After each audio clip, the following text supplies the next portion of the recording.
نمرود بابل کا بادشاہ تھا۔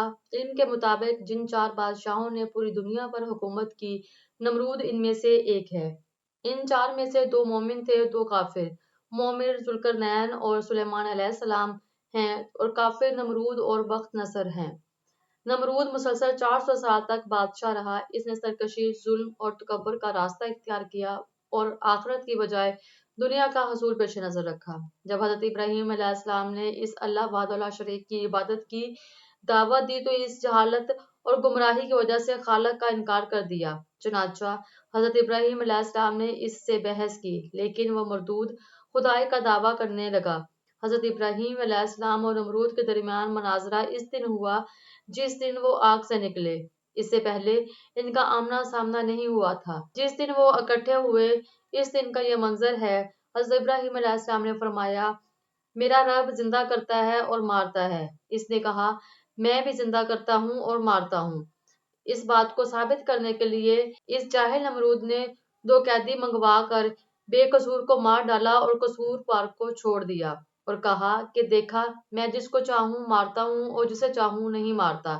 اس طرح سب کو فریب دینے کی کوشش کی اور اس نے ایک کو موت دے دی اور دوسرے کو زندگی۔ اس کا یہ عمل حضرت ابراہیم علیہ السلام کی دلیل کا جواب نہیں تھا اور نہ ہی اس کا موضوع مناظرہ سے کوئی تعلق تھا، بلکہ یہ ایک بیکار بات تھی جس سے ظاہر ہوا کہ اس کے پاس کوئی دلیل نہ تھی۔ حضرت ابراہیم علیہ السلام نے جو دلیل پیش فرمائی تھی وہ یہ تھی کہ جاندار کا جینا مرنا عام مشاہدے کی چیز ہے، لیکن واقعات خود بخود پیش نہیں آ سکتے، لہٰذا ضرور کوئی ایسی ذات موجود ہے جس کی مشیت کے بغیر اشیاء کا وجود میں آنا محال ہے۔ لازمی ہے کہ ان واقعات کا کوئی فاعل ہو جس نے انہیں پیدا کیا، انہیں اپنے نظام کا پابند کیا، جو ستاروں، ہواؤں، بادلوں کو ایک جگہ سے دوسری جگہ لے جاتا ہے اور بارش برساتا ہے، ان جانداروں کو پیدا کرتا ہے جو ہمیں نظر آتے ہیں اور پھر ان کو موت سے ہمکنار کرتا ہے۔ اسی دلیل پر حضرت ابراہیم علیہ السلام نے فرمایا کہ میرا پروردگار تو وہ ہے جو پیدا کرتا ہے اور مارتا ہے، لیکن اس جاہل بادشاہ نے کہا کہ میں بھی زندہ کر سکتا ہوں اور مار سکتا ہوں۔ اگر اس کا مطلب یہ ہے کہ یہ نظر آنے والے کام اس کے کنٹرول میں ہیں تو یہ سراسر ضد اور ہٹ درمی کا اظہار ہے، اور اگر اس سے مراد قیدیوں کا واقعہ ہے تو اس کا حضرت ابراہیم علیہ السلام کی پیش کردہ دلیل سے کوئی تعلق ہی نہیں ہے۔ وہ دلیل کے مقابل دلیل پیش نہ کر سکا، چونکہ بحث میں نمرود کی شکست کا یہ پہلو ایسا ہے جو کہ حاضرین اور دوسرے لوگوں میں سے بہت سے افراد کو سمجھ میں آنے والا نہیں تھا۔ اس لیے حضرت ابراہیم علیہ السلام نے ایک اور دلیل پیش کر دی اور اس سب کے سامنے لاجواب ہونا پڑا۔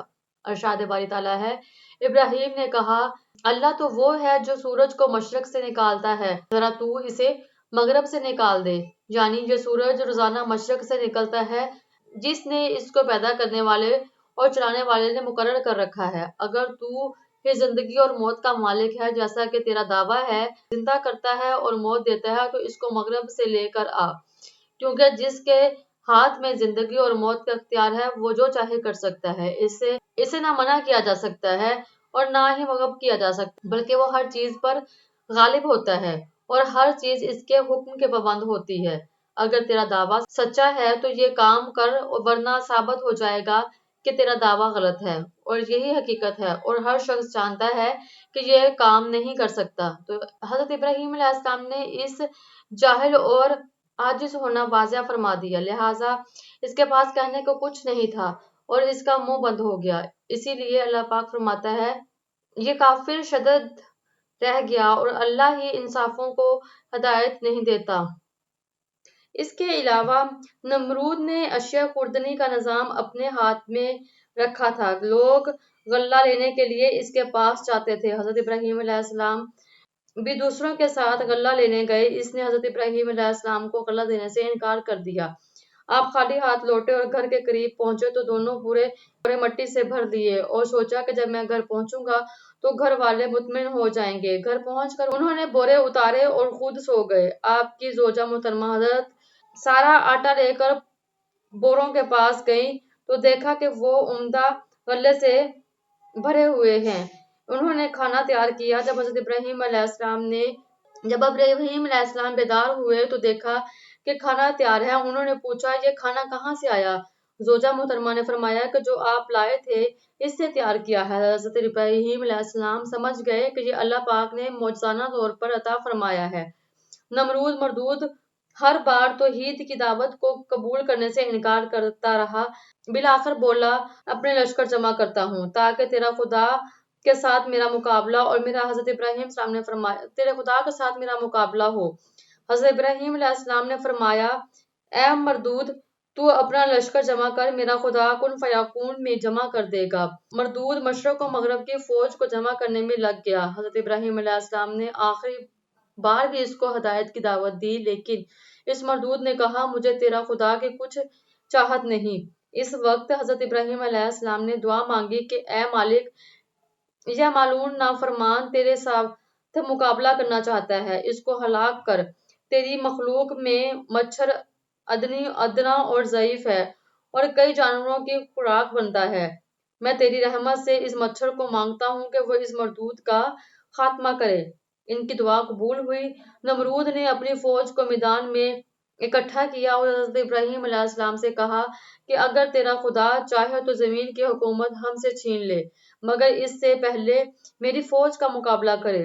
حضرت ابراہیم علیہ السلام نے اس سے کہا کہ مردود، دیکھ میرے خدا کی فوج آ گئی ہے۔ نمرود نے دیکھا کہ ماند ابر سیاہ ہوا کچھ چلا آتا ہے۔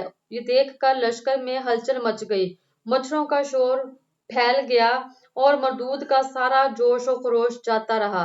جو اللہ پاک نے اس لشکر میں مچھر مسلط کر دیے، انہوں نے ان کا گوشت اس طرح کھا لیا صرف ہڈیاں باقی رہ گئی تھیں۔ ایک مچھر اس نمرود کی ناک میں گھس گیا اور دماغ میں جا کر اس کا مغز کھانے لگا۔ نمرود اس عذاب میں گرفتار ہوا کہ جس کا چارہ کچھ نہ ہو سکا۔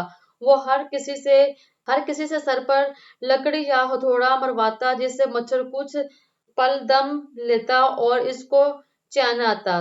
شب و روز اس کے سر پر سونٹے کھاتے ہوئے گزرے، حتیٰ کہ اللہ پاک کے حکم سے وہ مردود کفر کی حالت میں ہی ہلاک ہو گیا۔ ناظرین، آپ کو میری آج کی ویڈیو کیسی لگی؟ اگر آپ کو آج کی ویڈیو اچھی لگی تو میری چینل کو سبسکرائب کر لیں اور میری ویڈیو کو لائک کر دیں۔